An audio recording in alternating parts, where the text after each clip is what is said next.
Welcome to today's lesson. Today's lesson is the difference between debit cards and credit cards.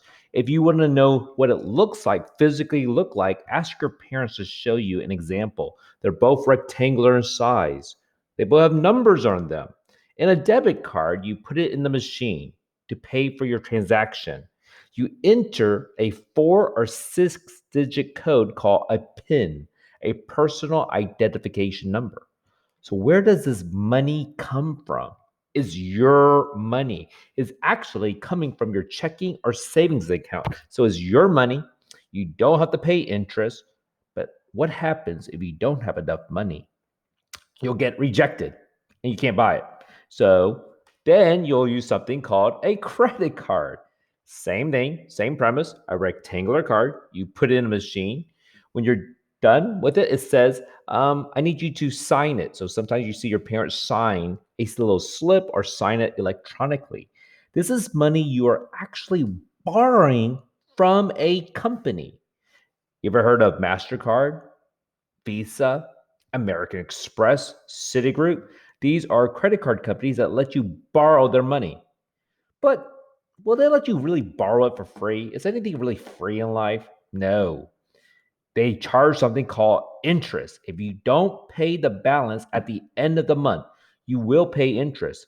It usually maybe it's 15%, 20%, could be 25%. For example, if you buy something for $100, at the end of the month, you say, oh gosh, I don't have the money. Then you're going to be paying a $20 interest. So the next month, you will owe $120. Then the next month, you owe another 20% would be $24. So 120 plus 24 be $144. And it keeps going up and up and up. So you have to be very careful about using credit cards. However, if you can pay your credit card on time, it actually helps you build your credit score. And that leads us to our next lesson. Each American are given a credit score. It usually starts when you're, I guess, 18. It can goes from 350, which means you're not very responsible with money, all the way to 850, which means you are physical responsible with your money.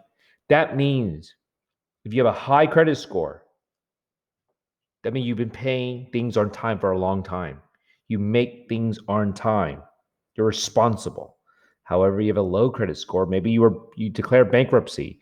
Maybe you made some late payments. Maybe you owe a huge debt and you can't pay for it. That's not good. So if you have a great credit score, you'll pay lower interest because companies believe you're responsible. They know they'll get the money back from you.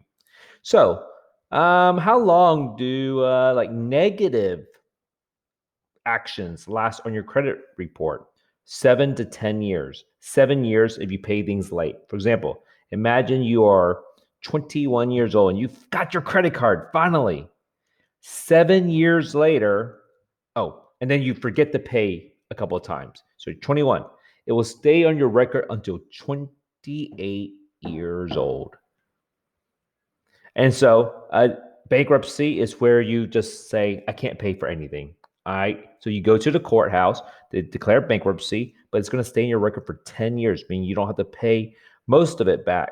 But because of it, you'll have negative transactions, a negative score for 10 years.